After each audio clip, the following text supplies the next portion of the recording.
Hello everyone, मैं मीनाक्षी शर्मा स्वागत करती हूँ आप सभी का हमारे अपने YouTube channel Meenakshi Sharma education target पर। आज की इस वीडियो में हम प्रैक्टिस पेपर 28 सॉल्व करेंगे, जो मैंने रंजीत सिंह के टीजीटी इंग्लिश के प्रैक्टिस सेट से लिया है। बाकी के प्रैक्टिस सेट भी अपलोड हो चुके हैं, जो आपने नहीं देखे हैं तो चैनल की प्लेलिस्ट पे जा कर के देख सकते हैं। Question number 1, who wrote the plain speaker. तो प्लेन स्पीकर जो वर्क है ये किसने लिखा है? Charles Lamb, William Hazlitt, Joseph Addison and Oliver Goldsmith. So B is the correct answer here, William Hazlitt. Then question number 2, on which age of writer Hazlitt observed? Chaucer's age, Elizabethan age, Augustan age or classical age? So the correct answer will be B here, Elizabethan age. Question number 3, Confessions of an English Opium Eater 1821 is an autobiographical account written by Thomas de Quincey, Charles Lamb, Edison and George Orwell. So the correct answer will be A, Thomas de Quincey. Question number 4, in July 1818 de Quincey became editor of dash. तो जुलाई 1818 में Quincy बताना है हमें किस चीज़ के editor बने थे? A Tory newspaper published in Kendal after its first editor had been dismissed. The Westmorland Gazette, London magazine, East India magazine, Scotland magazine. Question number 4, the correct answer will be A here, the Westmore Gazette. Question number 5, which English essayist points out the difference between the literature of knowledge and literature of power? तो कौन सा English essayist है जिसने point out किया है differences को? किसके differences को? Between the literature of knowledge के लिटरेचर के और लिटरेचर ऑफ पावर और पावर के लिटरेचर के बीच के डिफरेंस को जिन्होंने पॉइंट आउट किया है उस एसेइस्ट का हमें यहाँ नाम बताना है। Charles Lamb, De Quincey, Hazlitt, William Cowper. Question number B, the correct answer will be B here, Thomas De Quincey. Question number 6, in which year the essays of Elia published. तो essays of Elia जो है ये कौन से year में publish हुए थे? 1830, 1831, 1832, 1833। Here correct answer will be D, 1833। Question number 7, William Wordsworth, John Keats, P B Shelley are the parts of. तो ये कौन से एज के पार्ट हैं? Elizabethan age, classical age, romantic age and Victorian age. Here correct answer will be C, romantic age. Question number 8, the publication of which book marked the beginning of the literary movement called romanticism in English? तो इसमें हमें बताना है English में कौन सी book को जो है उससे जो बिगिनिंग मानी जाती है रोमांटिसिज्म की। तो literary ballets, Biographia, Literaria and poetics. इसका करेक्ट आंसर है ए, लिटरेरी बैलेट्स, जो कि 1798 में आया था और ये किसने लिखा था? वर्ड्सवर्थ एंड उनके फ्रेंड जो थे Coleridge. Question number 9, romantic movement is seen as a reaction against the conventional poetry of. तो रोमांटिक मूवमेंट जो है कैसे देखा जाता है? एज अ रिएक्शन, जैसे कि एक reaction against the conventional poetry. तो option A Elizabethan age, B new classical age, C Chaucerian age and D all of these. Question number 9, the correct answer will be B here, new classical age. Question number 10, question number 10 is the new classical poetry was written in. तो जो new classical poetry है उसको कब लिखा गया था यहाँ हमें बताना है। Dignified language, formal style, artificial manner and all of these. Here correct answer will be D, all of these. तो इन सभी में इसको ये सभी क्वालिटीज रही हैं इसकी क्वालिटीज क्या रही हैं, रिपीट कर लेते हैं। Dignified language, formal style and artificial manner. Question number 11, how many lines does a sonnet have. बहुत ईजी सा क्वेश्चन है। एक सोनेट में कितनी लाइन्स होती हैं total? 10, 14, 12 and 15। So here correct answer will be B, 14। Question number 12, the sonnet is known to have originated in. तो जो सोनेट का जो ओरिजिनेशन हुआ था वो बताना है हमें, कहाँ पे ये ओरिजिनेट हुआ था। तो Spain, Greece, England and Italy. तो सोनेट जो ओरिजिनेट हुआ था वो हुआ था इटली में। Question number 13, the word sonnet comes from origin. और सोनेट का जो हमें ओरिजिन बताना है, कौन से वर्ड से आया था ये, तो यहाँ बताना है सोनेट का जो ओरिजिन हुआ था वो कहाँ से हुआ था। तो ग्रीक से, स्पेनिश से, लैटिन से और इटालियन से। So here correct answer will be D, Italian. तो ये इटालियन वर्ड है एक। Question number 14, there are basically dash types of sonnet. तो सोनेट के हमें टाइप्स बताने हैं कितने होते हैं। तो 3, 2, 4 and 5। Question number 14, the correct answer will be B, 2। तो there are 2 types of sonnets.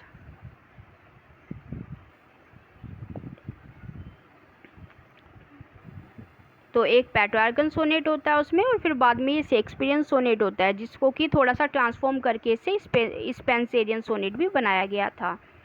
तो देख लेते हैं आगे question. Who was the first one to use sonnet in England. और इंग्लैंड में सोनेट सबसे पहले किसने यूज किया था। So option number D will be correct here, sir Thomas Wyatt. Question number 16, dash was the first to use this form of lyric to express his love for his beloved Laura। तो अपनी beloved, अपनी प्रेमिका लोरा के लिए सबसे पहले sonnet को किसने जो यूज किया था अपने लव को एक्सप्रेस करने के लिए। तो पेट्रार्क, शेक्सपियर, मिल्टन और Earl of Surrey. So question number 16, the correct answer will be A here, Petrarch. Question number 17, in English language blank verse was used by. तो ब्लैंक वर्स को English language में किसने use किया था। So here question number 17 and the correct answer will be A, Earl of Surrey, Henry Howard. Question number 18, Marlowe's blank verse is called. तो Marlowe का जो blank verse है उसको किस नाम से पुकारा जाता है। तो इसका करेक्ट आंसर हो जाएगा C, mighty line. Question number 19, blank verse of great poets like Shakespeare, Milton, Tennyson are marked by. तो ब्लैंक वर्स बताना है हमें, blank verse of great poets जो है, जैसे कि शेक्सपियर है ग्रेट पोइट में, मिल्टन है, टेनिसन है, तो that is marked by option A, enjoyment और continuation of the sense over from one line to another, trochaic substitution, variety of pause in line and all of the above. So here correct answer will be D, all of the above, means ये सभी qualities इसमें included हैं।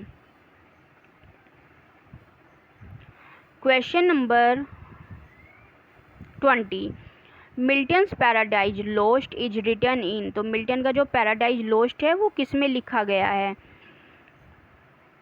तो इसका correct answer हो जाएगा सी, blank verse. तो इसको ब्लैंक वर्स में लिखा गया है।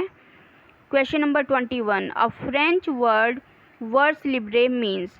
तो जो फ्रेंच वर्ड है वर्स लिब्रे, इसका हमें यहाँ मीन्स बताना है कि क्या मीनिंग है इसका। So here correct option will be C, free verse line. तो फ्री वर्स को ही हम वर्स लिब्रे कहते हैं, ये एक फ्रेंच वर्ड है। Question number 22, the first known use of blank verse in the English language was by Henry Howard, Earl of Surrey, in his translation of the. तो जो ब्लैंक वर्स का पहली बार use हुआ था इंग्लिश लैंग्वेज में वो Henry hovered ने किया था, जिनको हम अर्ल ऑफ सरे के नाम से भी जानते हैं। और उनका बताना है हमें अपनी कौन सी ट्रांसलेशन में उन्होंने इसका यूज किया था। तो Aeneid, Odyssey, Iliad and none of these.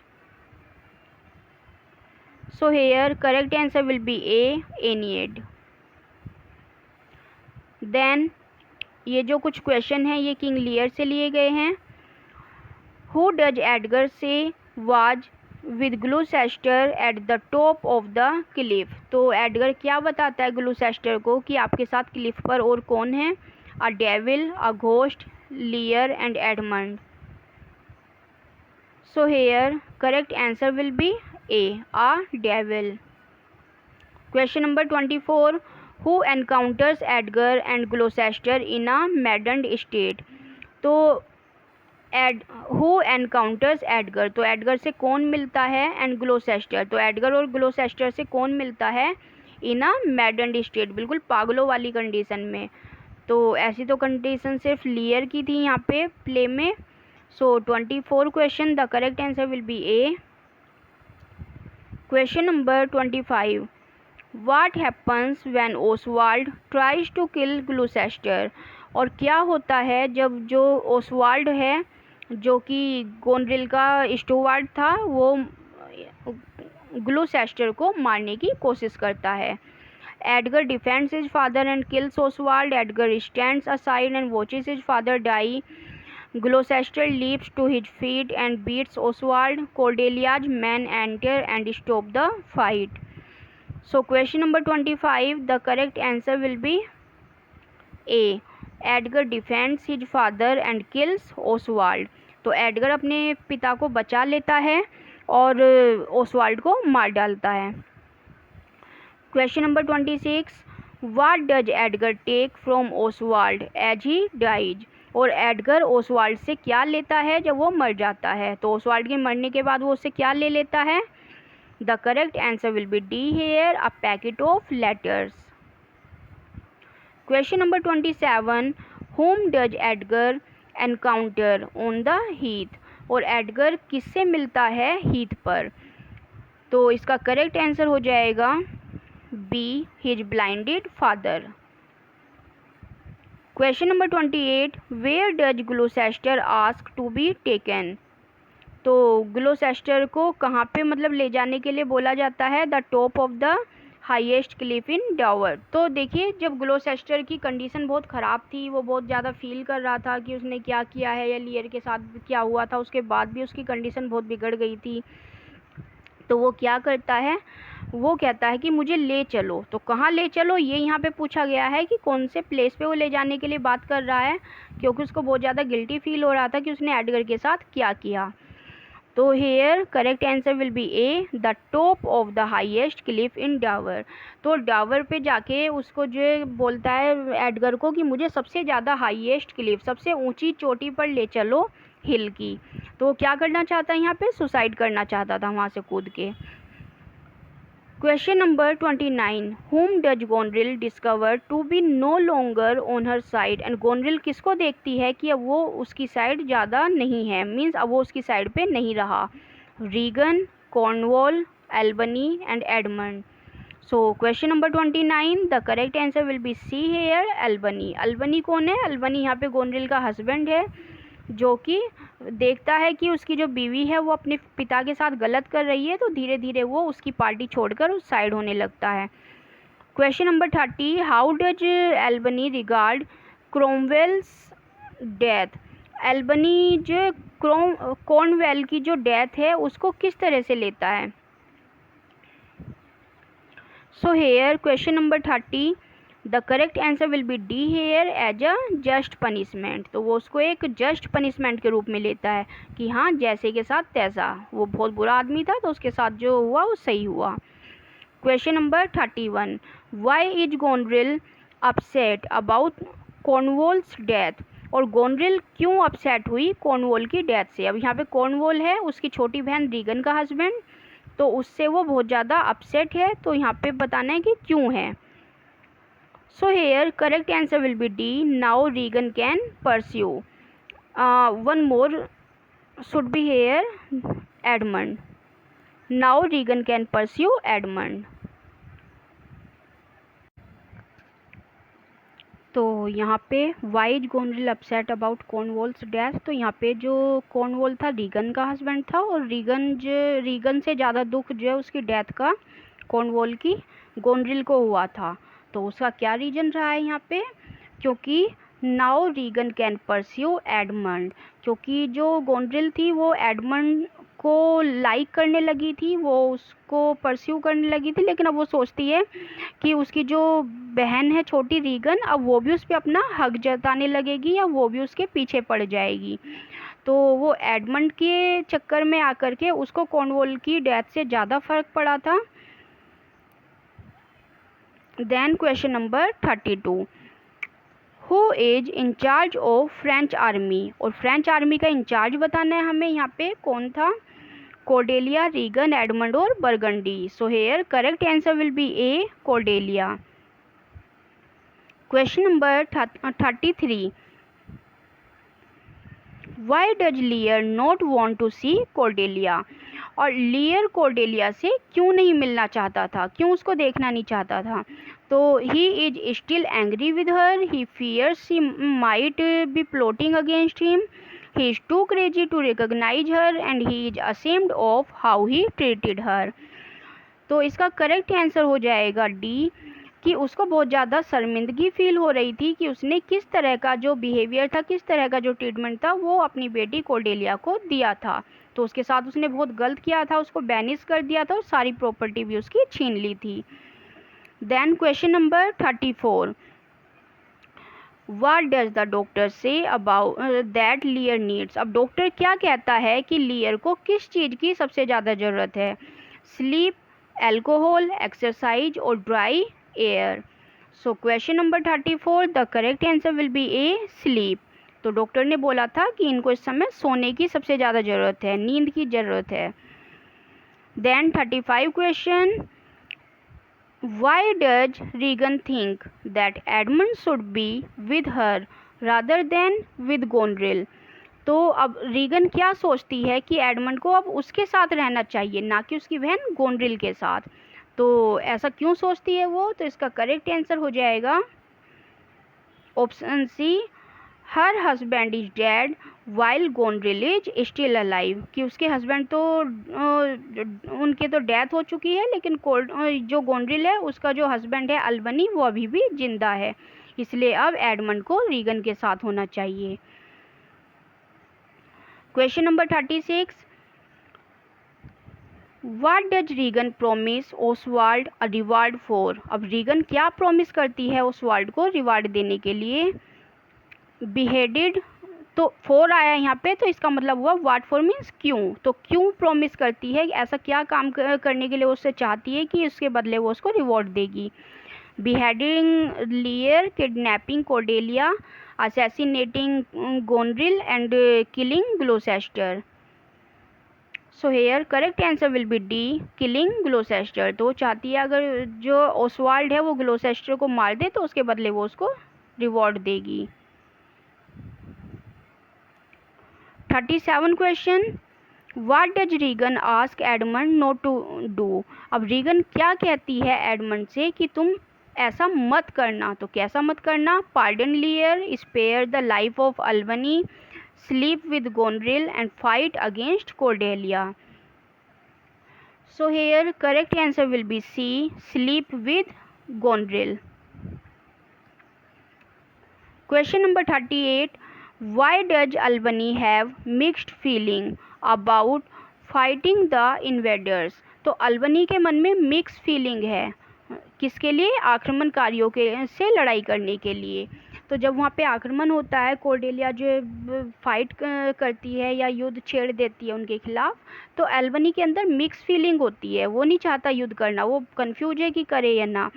तो उसका रीजन हमें बताना है। तो he knows they can not win, he is tired of warfare, he has discovered Gonril's plot, and he is sympathetic to Lear. So question number 38, the correct answer will be D, he is sympathetic to Lear। तो उसके मन में लियर के लिए बहुत सहानुभूति है, उसको पता है कि लियर की बेटी है जो गोनरिल, उसने उसके साथ सही नहीं किया, इसलिए उसके मन में मिक्स फीलिंग है वार के लिए। यहाँ थोड़ा सा प्रिंट गड़बड़ा गया है, तो यहाँ थोड़ा सा आप एक क्वेश्चन में मैनेज कर लीजिए। Question number 39, what does Edgar give Albany? तो एडगर एल्बनी को क्या देता है? तो question number 39, the correct answer will be A, a letter from Goneril to Edmund. तो जो लेटर गोनरिल ने लिखे थे एडमंड के लिए, वो लेटर्स जो एडगर दे देता है किसको? अल्बनी को, गोनरिल के हस्बैंड को। Now question number 40, whom has Edmund shown his love to? अब एडमंड क्या कहता है, उसका जो लव है वो किसके लिए है? So here correct answer will be C, Regan and Goneril. तो वो एक साथ दोनों को ही बेवकूफ़ बना रहा था और अपना काम निकलवा रहा था। Question number 41, what does Edmund vow to do to Lear and Cordelia? अब एडमंड क्या प्रतिज्ञा लेता है? वो मीन्स होता है प्रतिज्ञा लेना, लियर और कोर्डेलिया के साथ करने के लिए। सो here correct answer is D, punish them severely. तो वो उन दोनों को बहुत ज़्यादा पनिश करना चाहता था। Question number 42, what is Lear's flaw at the beginning of the play? तो लियर का हमें फ्लो बताना है। सभी प्ले में इनके ट्रेजिक फ्लो होते हैं, जितनी भी ट्रेजिडीज हैं। तो यहाँ पे लियर का हमें फ्लो बताना है कि क्या था eight the beginning of play, play के स्टार्टिंग में। सो इसका करेक्ट आंसर हो जाएगा डी, ही वैल्यूज अपीयरेंस ओवर रियलिटी। तो वो अपीयरेंस को ज़्यादा वैल्यू देता है रियलिटी से, तो वो रियलिटी को कम वैल्यू देता है और अपीयरेंस को ज़्यादा। अगर कोर्डेलिया एक बार बोल देती कि हाँ पापा मैं आपको सबसे ज़्यादा प्यार करती हूँ, तो उसको भी प्रॉपर्टी मिल जाती और ये जो ट्रेजिडी है ये ट्रेजिडी ही ना बनती, बल्कि ये खुशहाल फैमिली रहती इनकी। लेकिन यहाँ पे उसको अपीयरेंस पे ज़्यादा फोकस करना था। तो कोर्डेलिया ने बोला था कि मैं इतना ही आपको प्यार करती हूँ जितना कि एक बेटी को अपने पिता से करना चाहिए, और इसी से ये चिढ़ गया और उसकी सारी प्रॉपर्टी छीन के उसको बैनिश कर दिया। Then question number 43, in which play of Shakespeare do we find these lines?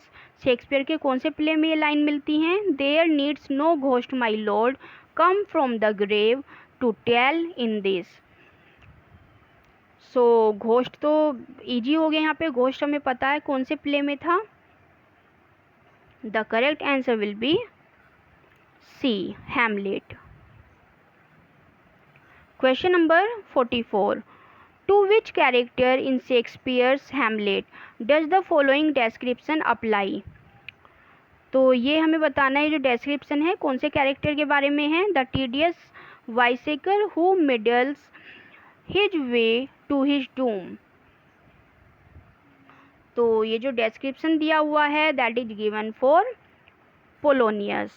तो who is Polonius? Polonius is the father of Ophelia. तो ओफेलिया का जो फादर है पोलोनियस, उसके लिए ये डेस्क्रिप्शन दिया हुआ है। Question number 45, who praised Shakespeare दस? तो इस तरह से शेक्सपियर की प्रेज किसने की है इन लाइन्स में? Others abide our question, thou art free, we ask and ask, thou smilest and art still. So question number 45, the correct answer will be B, Matthew Arnold. Question number 46, which of Shakespeare's tragedy is called the tragedy of reflection? Shakespeare की कौन सी tragedy को tragedy of reflection कहा गया है? सो इसका जो correct answer हो जाएगा that is B, Hamlet. Question number 47, choose the match that does not match. तो यहाँ देखना हमें कौन सा मैच नहीं करता है इनमें से। टचस्टोन ये फूल है एज यू लाइक इट में, ये करेक्ट है। गोनरिल जो कैरेक्टर है वो किंग लियर में है। चिन्ना जो है वो जूलियस सीजर में है। ये दो रोल हैं, एक चिन्ना पोइट है और दूसरा चिन्ना क्या है यहाँ पे? कॉन्स्पिरेटर है। और इसको चिन्ना नहीं, इसको सिन्ना हम पढ़ेंगे, क्योंकि सी के बाद जब आई आ जाता है तो हम उसको सैप प्रोनाउंस करते हैं। And next is Gobbo, Gobbo in 12th night. तो देखिए इसमें से जो करेक्ट हो जाएगा दैट इज डी, क्योंकि जो गोबो कैरेक्टर है वो हमारा मर्चेंट ऑफ वेनिस में है, ना कि 12th नाइट में। Then question number 48, who has called Wordsworth a moral eunuch? तो किसने वर्ड्सवर्थ को मोरल यूनक कह के पुकारा था? तो इसका करेक्ट आंसर हो जाएगा B, Shelley. Question number 49, who criticized Wordsworth for not following his own theory of poetry. तो किसने वर्ड्सवर्थ को क्रिटिसाइज किया था कि वो अपनी खुद की ही थ्योरी को फॉलो नहीं करते अपनी पोएट्री में। So here correct answer will be B, T S. Eliot. Question number 50, which sonnet of Gray Wordsworth examined in preface to lyrical ballads 1802 edition. तो कौन सा सोनेट है ग्रे का जिसको वर्ड्सवर्थ ने एग्जामिन किया है अपने प्रीफेस टू लिरिकल बैलेड्स में और 1802 एडिशन में। So here correct answer will be B, on the death of mister Richards West 1742। Question number 51, the lyrical ballads were better appreciated in America than in England. The first edition published in America in year। तो जो lyrical ballads जितना England में जो appreciate किया गया था उसको, ऐसे ही अमेरिका में उससे भी ज़्यादा उसको अप्रिसिएट किया गया था। तो उसका फर्स्ट एडिशन हमें बताना है कि अमेरिका में कब पब्लिश हुआ था। तो इसका करेक्ट आंसर हो जाएगा D, 1802। 52 question, in which poem Browning writes about Wordsworth. तो वर्ड्सवर्थ के बारे में ब्राउनिंग ने ये लाइन्स लिखी हैं, just for a handful of silver he left us, just for a ribbon to stick in his coat. तो ये कौन से वर्क से लिया गया है? The correct answer will be A, the lost leader. तो लॉस्ट लीडर से ली गई लाइन्स हैं ये। और अगर इसमें फिगर ऑफ स्पीच आ जाती है तो देखिए यहाँ पे जस्ट फोरा और जस्ट फोरा दीज आर रिपीटिंग हेयर, तो यहाँ पे एनाफोरा हो जाएगा। एनाफोरा जो फिगर ऑफ स्पीच है उसका यूज यहाँ पे हुआ है। Question number 53, Wordsworth learned that words may build a princely throne on humble truth from Robert Burton, Robert Burns, Robert Bridges and Robert Blair. So question number 53, the correct answer will be B here, Robert Burns. Question number 54, in which year Milton's Lycidas was written। तो कौन से year में Milton का Lycidas है वो लिखा गया था? तो इसका करेक्ट आंसर हो जाएगा सी, टाइम वेस्ट करने वाला क्वेश्चन ही नहीं है ये। 1637 में इसको लिखा गया था, 1638 में इसको पब्लिश करवाया गया था और ये एडगर किंग के लिए उन्होंने लिखा था। तो उनका जो फ्रेंड है एडगर किंग, उसकी जो डेथ हो जाती है एक शिपरैग में, जो कि एक पोइट बनना चाहता था या उन्हीं की तरह एक पोइट था। Question number 55, life of Milton has been written by. तो लाइफ ऑफ मिल्टन किसने लिखी है? So here correct answer will be Samuel Johnson. तो सैमुअल जॉनसन ने ही लिखा है लाइफ ऑफ मिल्टन को। 56 question, Milton Areopagitica concern with. तो मिल्टन की जो एरोपैजिटिका है वो किस चीज़ से कंसर्न करती है? Liberty of human rights, liberty of press, freedom of humanity and freedom of politics. So question number 56, the correct answer will be B hair, liberty of press. Question number 57, who is the writer of history of Britain. तो कौन history of Britain का writer हमें यहाँ बताना है? तो इसका correct answer हो जाएगा B, John Milton. Question number 58, Milton poetic style is generally regarded as. तो मिल्टन की हमें पोएटिक स्टाइल बतानी है यहाँ पे। तो इजी सा क्वेश्चन है, इसका करेक्ट आंसर हो जाएगा सी। तो Milton used grand style in his poetry. Question number 59, which of the following statement is incorrect with reference to John Milton. तो जॉन मिल्टन के बारे में बताना है कौन सी स्टेटमेंट इसमें गलत दी हुई है। तो in 1671 Milton issued his last volume of poetry which contain Paradise Regained and Samson Agonistes. तो ये बिल्कुल सही है, 1671 में ये दोनों पोम्स आई थी और ये उनकी लास्ट पोम थी। तो question number B, Paradise Regained is briefer and poorer than Paradise Lost. तो पैराडाइज लॉस्ट में उन्होंने ग्रैंड स्टाइल को यूज किया है, जबकि पैराडाइज रिगेन्ड में उन्होंने सिंपल स्टाइल को यूज किया है। तो ये ऑप्शन भी हमारा करेक्ट है। Then C option, Samson Agonistes in form has no unity of place, action and time. तो सैमसन एगोनिस्ट का ये यहाँ पे इन्होंने रॉन्ग दिया हुआ है, क्योंकि इन्होंने इसमें यूनिटी ऑफ टाइम, प्लेस और एक्शन को फॉलो किया है। तो नेक्स्ट भी देख लेते हैं एक बार। Lycidas has the colour of music of the best Spenserian verse. तो ये भी ऑप्शन करेक्ट है हमारा।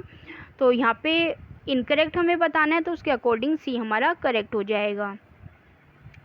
Question number 60, in which trilogy of Galsworthy Awakening 1920 is an interlude. तो कौन सी ट्राइलॉजी है गैल्सवर्दी की जिसमें 1920 में एक इंटरल्यूड को पब्लिश करवाया गया है। तो देखिए कितना इजी है इसको लर्न रखना। MICAL।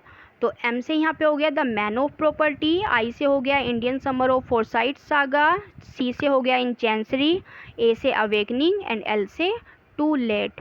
तो इस तरह से हम इसको लर्न रख सकते हैं। तो question number 60, the correct answer will be C here, the Forsyte Saga. तो ये उनकी फर्स्ट ट्राइलॉजी है द फोरसाइट सागा, उसी में ये नोवेल और इंटरल्यूड दिए हुए हैं। बाकी मॉडर्न कॉमेडी उनकी सेकंड नंबर पे जो ट्राइलॉजी आई वो है, और थर्ड नंबर पे एंड ऑफ चैप्टर आई थी। Question number 61, Galsworthy was elected as the first president of the PEN international literary club.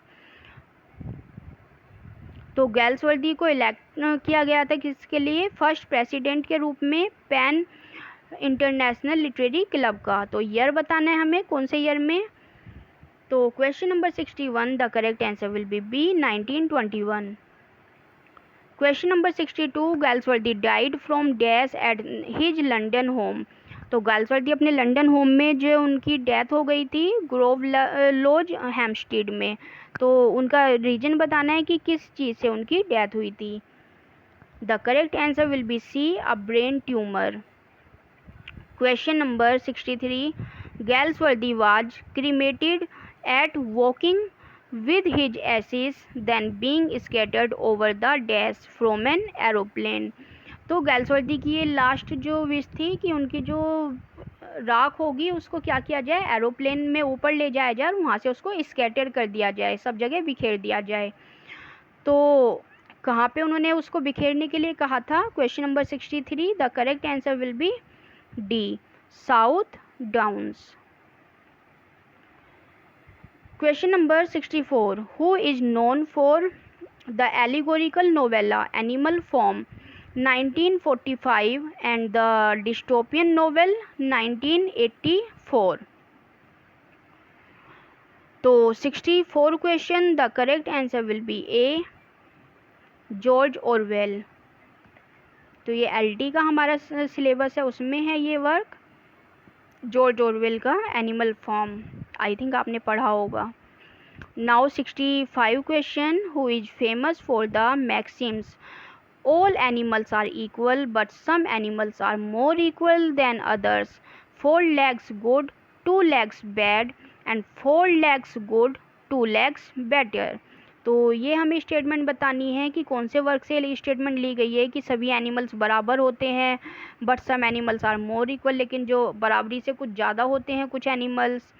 And 4 legs अच्छी होती हैं, 2 legs बेकार होती हैं, 4 legs अच्छी होती हैं, 2 legs बेटर होती हैं। तो ये जो स्टेटमेंट है, ये जो लाइंस है, ये हमें बतानी है कौन से वर्क से ली गई है। तो ये जो वर्क हमने अभी ऊपर पढ़ा है जॉर्ज ऑरवेल का एनिमल फार्म, उसी से ये लाइंस ली गई हैं। Question number 66, who was the first to achieve critical notoriety for his use of blank verse which became the standard for the Elizabethan era? The critics later referred it as mighty line। तो critics ने उसकी जो lines को क्या बोला है, mighty lines बोला है। तो देखिए इसी तरह से हिंट हमें मिल जाता है इसका। तो इसका करेक्ट आंसर हो जाएगा C, Christopher Marlowe. Question number 67, who is known for the following tragedy. तो ये जो ट्रेजेडी हैं ये बतानी हमें किसने लिखी है। Dido, Queen of Carthage, Tamburlaine, the Jew of Malta, Doctor Faustus, Edward the Second. तो ये जो ट्रेजेडीज लिखी गई हैं ये लिखी गई हैं क्रिस्टोफर मार्लो के द्वारा। Question number 68, who is the White devil 1609 to 1612 and the Duchess of Malfi, composed in 1612 to 1613, published 1623, are generally regarded as the paramount 17th century English tragedies apart from those of Shakespeare. So question number 68, the correct answer will be A, John Webster. Question number 69, which play is a retelling of the intrigues involving Vittoria Accoramboni, an Italian woman assassinated at the age of 28 and was a failure when staged at the Red Bull Theatre in 1612, being too unusual and intellectual for its audience. तो कौन से play के बारे में theme दी गई है जिसमें जो लेडी है ये विक्टोरिया एकोरैम्बोनी, तो ये इन्वॉल्व है और ये जो थीम दी हुई है कि उसका असैसिनेशन होता है कौन सी एज में, 28 की एज में। तो ये बताना है कौन सा वर्क है। तो इसका करेक्ट आंसर हो जाएगा A, the White Devil. Question number 70, All for Love और the world Well Lost is a 1677 heroic drama by Dash, which is now his best known and most performed play. So इसका correct answer हो जाएगा D, John Dryden. तो John Dryden ने ये work लिखा है, all for Love और the world well lost. और ये जो लिखा हुआ है इसका सोर्स क्या है, शेक्सपियर का Antony and क्लोपेट्रा। Question number 71, which work is an acknowledged imitation of Shakespeare's Antony and Cleopatra and focuses on the last hours of the lives of its hero and heroine? तो देखिए वही question यहाँ आ गया है कि कौन सा वर्क जो उसका सोर्स है या इमिटेशन है शेक्सपियर के एंटनी एंड क्लोपेट्रा का। तो शेक्सपियर के एंटनी एंड क्लोपेट्रा का इमिटेशन कौन सा है वो हमें यहाँ पे बताना है, जिसमें कि हीरो हीरोइन के लास्ट आवर्स को दिखाया गया है। So the correct answer will be A here, All for Love. Question number 72, Cato a tragedy is a play written by dash in 1712 and first performed on 14 April 1713। तो जो कैटो है ये tragedy है, किसे बताना है हमें किसने लिखा था। The correct answer will be A, Joseph Addison. Question number 73, which of the following play has a prologue written by Alexander Pope and an epilogue by Samuel Garth? तो ऐसा कौन सा वर्क है जिसका जो प्रोलोग है वो अलेक्जेंडर पोप ने लिखा है और उसका एपिलोग सैमुअल गार्थ ने लिखा है। तो question number 73, the correct answer will be A, all for Love. Question number 74, who uttered the following lines? ये लाइन्स किसने बोली हैं गालसवर्दी के स्ट्राइक वर्क में। A woman dead and the two best man both broken, कि एक woman जब मर गई है और जो दो बेस्ट मैन थे वो क्या हो गए हैं, ब्रोक हो गए हैं, मीन्स टूट गए हैं। तो वैंकलिन, एंथनी, एडगर एंड हार्नेस। तो इसका करेक्ट आंसर हो जाएगा D, harness. 75 question, the original pattern or model form which all things of the same kind are copied for or on which they are based, a model or first form prototype. So 75 question, the correct answer will be A here, archetype. तो मैं पूरी कोशिश करती हूँ video ज़्यादा लंबी ना हो, लेकिन पूरा प्रैक्टिस सेट एक ही वीडियो में डाल पाना थोड़ा सा डिफ़िकल्ट हो जाता है।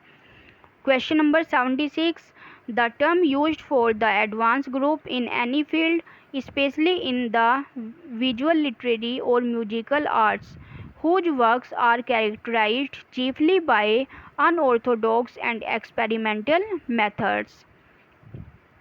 So 76, the correct answer will be A here, avant-garde. तो avant-garde में क्या होता है, ऐसे पोइट्स को लिया जाता है या ऐसे जो वर्क लिखते हैं जिसमें इनोवेटिव कुछ दिखाया जाए, कुछ नया उसमें दिखाया जाए, तो उसके लिए टर्म यूज होती है। तो किसी भी फील्ड में ये यूज हो सकता है avant-garde, specially in visual, literary और म्यूजिकल आर्ट्स में। 77 question, a type of poetry that does not rhyme. तो ऐसी पोइट्री का ऐसा टाइप जो राइम नहीं करता, यूजुअली विद 10 सिलेबल्स, जिसमें 10 सिलेबल्स होते हैं और आयम्बिक पेंटामीटर होता है इन ईच लाइन, तो उसको क्या बोलेंगे? The correct answer will be D here, blank verse.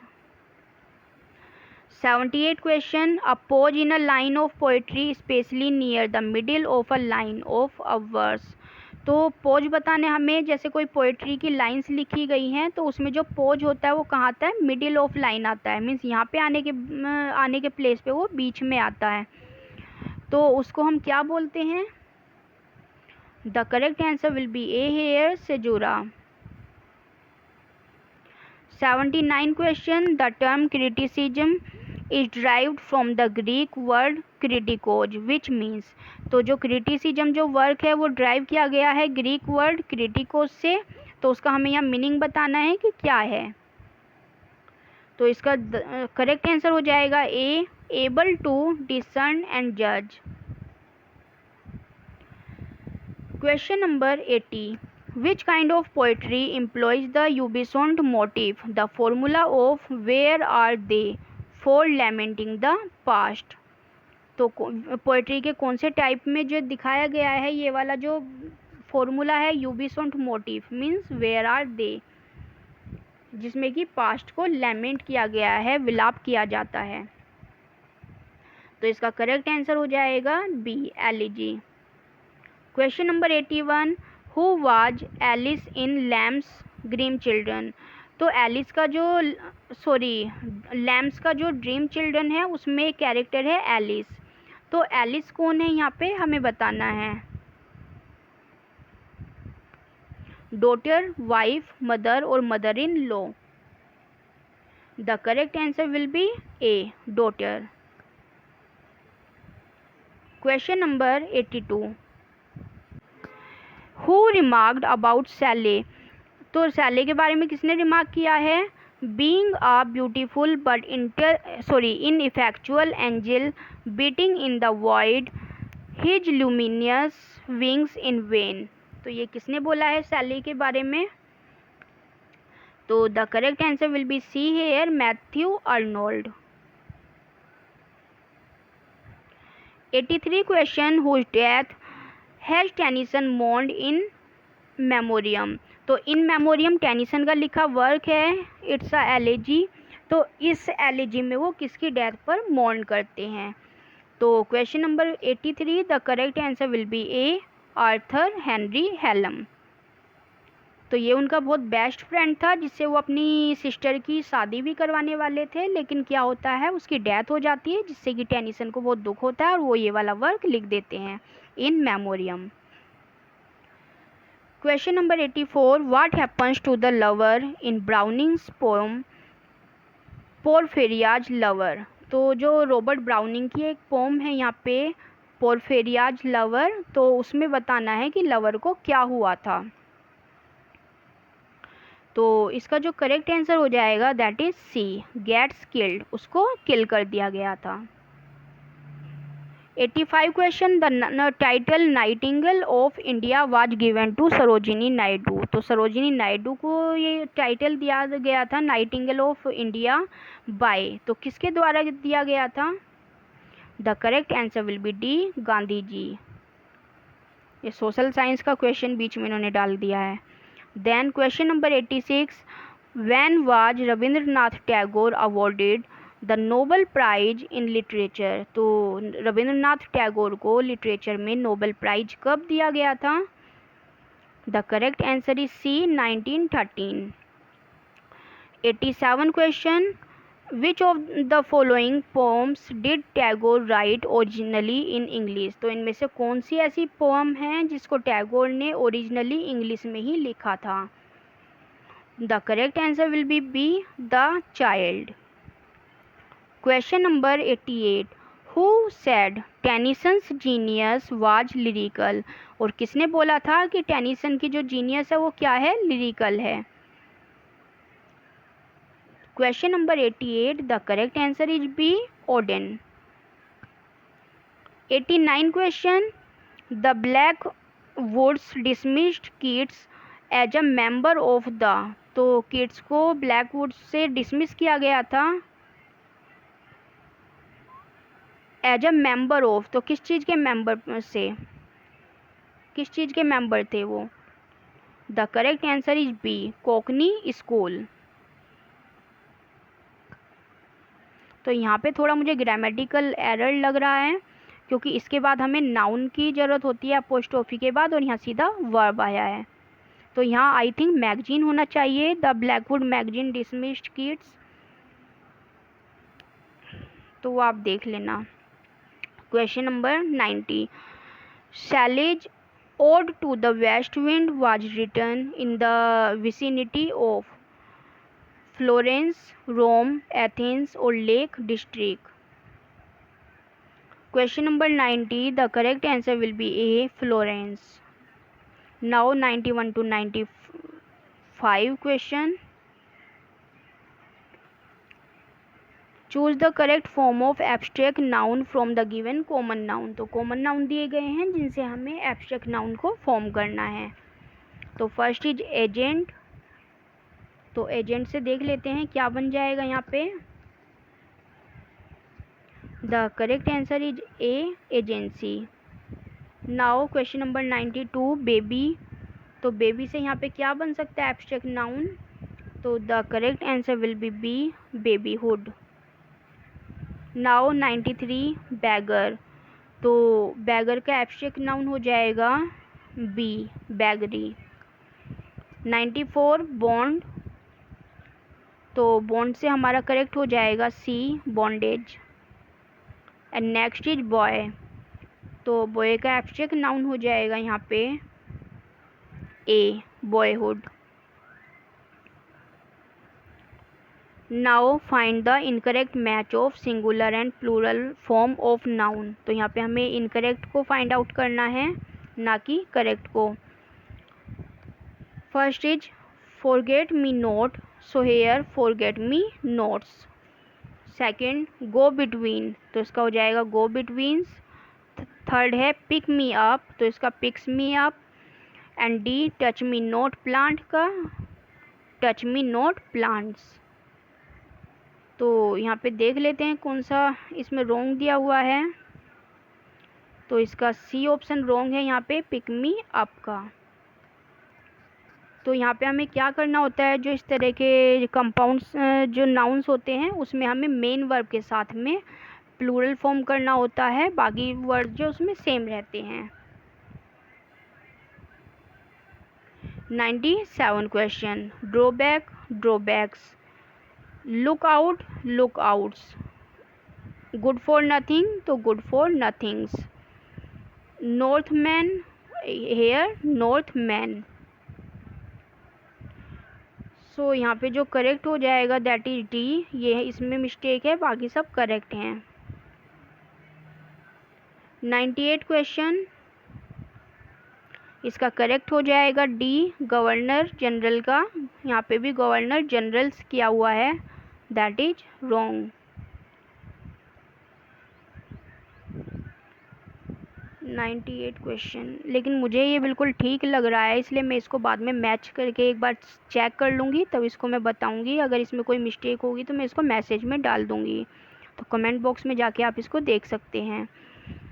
तो गवर्नर जनरल का यहाँ पे गवर्नर जनरल्स कर दिया गया है, तो I don't think governors general कुछ होता होगा, तो ये मुझे ठीक लग रहा है। लेकिन यहाँ पे इन्होंने इनकरेक्ट पूछा है, तो इसको आप एक बार देख लीजिएगा, what should be the right answer. Now 99 question, commander in chief, तो commander in chiefs. Daughter in law, daughters in law. Father in law, fathers in law. And hanger on, hangers on. तो 99 question, the correct answer will be A here, commander in chief. तो commander in chiefs, यहाँ पे क्या होना चाहिए, मैंने बोला था अभी जो मेन वर्ड है उसके साथ हमें प्लूरल बनाना होता है, तो यहाँ पे कमांडर्स इन चीफ हमें करना था।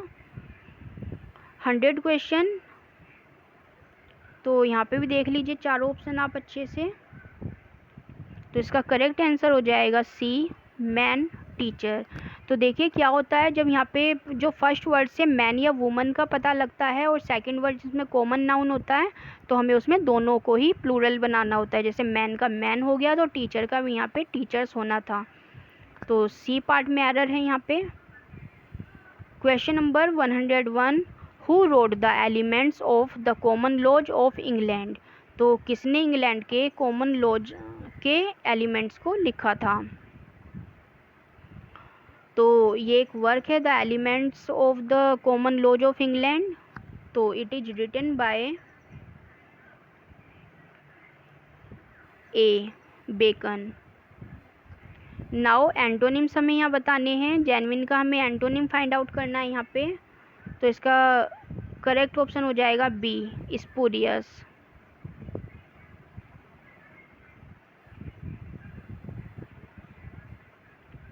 देन हाइब्रिड, तो हाइब्रिड का यहाँ पे एंटोनिम हो जाएगा A, pure bred. Then 104, inevitable. तो इनएविटेबल का एंटोनिम हमें बताना है, so that is A, uncertain. Then 105, inferior. तो इन्फीरियर का क्या हो जाएगा यहाँ पे सी, सुपीरियर।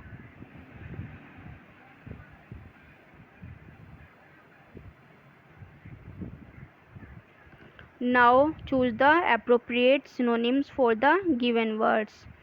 तो यहाँ पे भी हमें सिनोनिम बताना है। तो स्कीमेटिक का हमें यहाँ पे सिनोनिम बताना है। तो 106, the correct answer will be A, graphic और इलस्ट्रेटिव। तो A option will be correct here. Then 107, noxious. तो नोसियस का सिनोनिम बताना है यहाँ पे। The correct answer will be B, sickening and abhorrent. Abhorrent होता है किसी से हेट करना, और सीकनिंग मीन्स बीमार जैसा, तो दैट इज कॉल्ड नोसियस। 108, रेटिसेंट।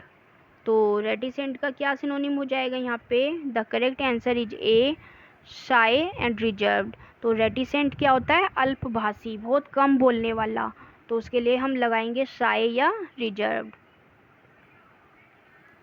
109, सार्डोनिक। तो सार्डोनिक का क्या हो जाएगा यहाँ पे ए, बिटर या स्कॉर्नफुल। 110, परपेचुअल। तो परपेचुअल का सिनोनिम हो जाएगा यहाँ पे बी, इटर्नल और enduring. Now direct and indirect speech, who are you sir and what do you want, they cried. तो यहाँ देखिए दे क्राइड यहाँ पे सेम ही रहेगा, क्योंकि यहाँ पे हु दिया हुआ है, इट मीन्स ये इंटेरोगेटिव है, और इंटेरोगेटिव के प्लेस पे हम क्या करते हैं, कंजक्शन हमारा ये डबल इंटेरोगेटिव वर्ड ही लग जाएगा। तो यहाँ पे वाट दिया हुआ है, इसको अलग हटाते हैं, इन तीनों में हमें फाइंड आउट करना है। तो they asked, they cried, who are you. तो वो चिल्लाया, तो इट मीन्स उसने पूछा, तो दे क्राइड का हो जाएगा they asked. And who are you, तो हु आर यू के प्लेस पे क्या हो जाएगा, हु वाज ही। तो देखिए यहाँ पे जो हेल्पिंग वर्ब है ये स्टार्टिंग में आ गया, इसलिए इसको भी अलग हटाते हैं। तो यहाँ देखिए who he was and what he wanted. तो यहाँ दिया हुआ है व्हाट डू यू वांट, तो what he wanted, and here who he was and what he wanted. तो हमें इन दोनों में फाइंड आउट करना है करेक्ट कौन सा है, बी और डी में।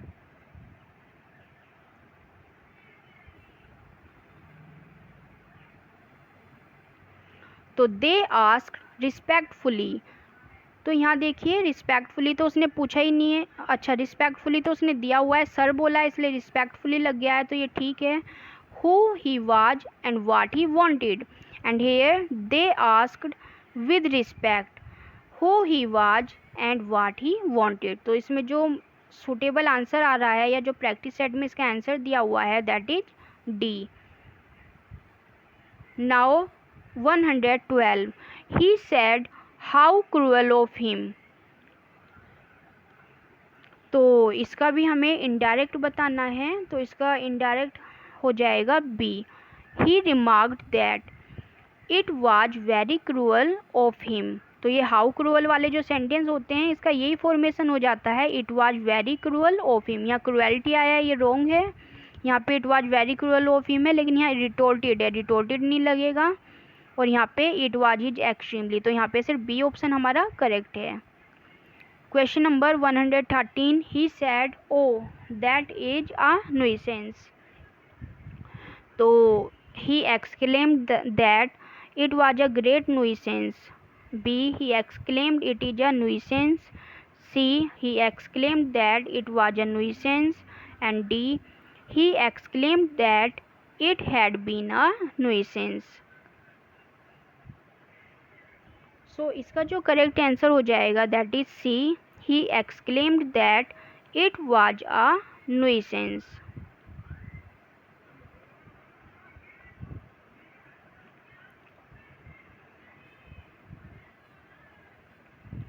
Question number 114 he said what a pity you did not come. तो option A he exclaimed that it was a great pity, I see he they we had not come. तो इनमें से कोई सा भी यहाँ प्रोनाउन लग सकता है, सभी को आप अच्छे से पढ़ लीजिए, क्यों ऐसे सॉल्व करेंगे तो काफ़ी टाइम लग जाएगा इनको सॉल्व करने में। तो इसका करेक्ट आंसर हो जाएगा A. He exclaimed that it was a great pity she he they और वी हैड नॉट कम। तो देखिए यहाँ पे ऑब्जेक्ट इन्होंने नहीं दिया हुआ है, दैट्स वाई यहाँ पे हम कोई सा भी यहाँ पे इनमें से प्रोनाउन यूज कर सकते हैं। और यहाँ पे डिड दिया हुआ है दैट इज पास्ट इंडेफिनिट, जिसको हमें पास्ट परफेक्ट में बदलना होता है। Now 115 I had both a house he sad. तो ही सैड उसने कहा, आई हैव बोथ, तो आई हमारा किसके अकॉर्डिंग चेंज होता है, सब्जेक्ट के अकॉर्डिंग, तो आई का हमें ही में चेंज करना है, तो इस वाले को तो पहले ही हटा देते हैं। तो he said he had both a house, B he said that he had both a house, D he said to him that he had both a house. तो ऑब्जेक्ट तो हमारे पास नहीं था, तो ये ऑब्जेक्ट कहाँ से आ गया, तो ये हमारा रॉन्ग हो जाएगा। यहाँ देखिए ही सेड दैट, यहाँ पे दैट कंजंक्शन नहीं लगा इसलिए ये भी रॉन्ग है, और हमारा बी ऑप्शन करेक्ट हो जाएगा यहाँ पे।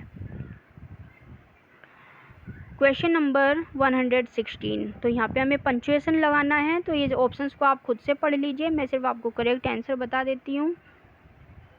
तो 116 the correct answer is A, hands up said the leader of the gang. तो यहाँ पे अपोस्ट्रोफी लगना है, इन्वर्टेड कॉमाज में क्लोज होना है ये, और उसके बाद यहाँ लास्ट में फुल स्टॉप लगना है। 117 थोड़ा छोटा कर देती हूँ, पूरा आपको अच्छे से दिख जाएगा ये। तो इसका करेक्ट आंसर हो जाएगा D, rich and poor comma high and low comma young and old, then dash लगाना है हमें, and all must die. Question number 118 the correct answer will be A, Hira is a Bihari semicolon Surjeet Singh comma a Punjabi. तो देखिए यहाँ पे हमें जब verb को जो हाइड करना होता है तो हम यहाँ पे कोमा का यूज कर लेते हैं, तो ऑप्शन ए यहाँ पे करेक्ट हो जाएगा। 119 O dear what am I going to do. So here correct option will be B, oh dear, then exclamatory mark, what am I going to do, then question mark. Now choose the correctly spelled word. तो यहाँ पे correctly spellings हमें find out करनी है 120। The correct answer will be A commitment, COMMITMENT. Next is C committee, COMMITEE committee. 112 cunning, 122 sorry. So the correct answer is C cunning, CUNNING. Then 124, 123. The correct answer will be B here, besiege, BESIEGE, besiege. 124. The correct spelling is D, argument, ARGUMENT. तो ये हमें याद रखना है, इसमें argument में बाद में ई हट जाना है MENT जोड़ते समय, तो ARGUMENT, argument. Then 125. The correct spelling will be C, cancelled, CANCELLED, cancelled. तो आज की वीडियो में सिर्फ इतना ही. आई होप आज की वीडियो आपको पसंद आई होगी. अगर वीडियो पसंद आई है तो उसको लाइक कर दीजिए और प्लीज़ अपने फीडबैक देना मत भूलिए. किसी क्वेश्चन में डाउट है तो उसको आप कमेंट बॉक्स में पूछ सकते हैं. हम पूरी कोशिश करेंगे आपके डाउट्स को क्लियर करने की. तो मिलते हैं नेक्स्ट वीडियो में. जब तक के लिए पढ़ते रहिए, आगे बढ़ते रहिए.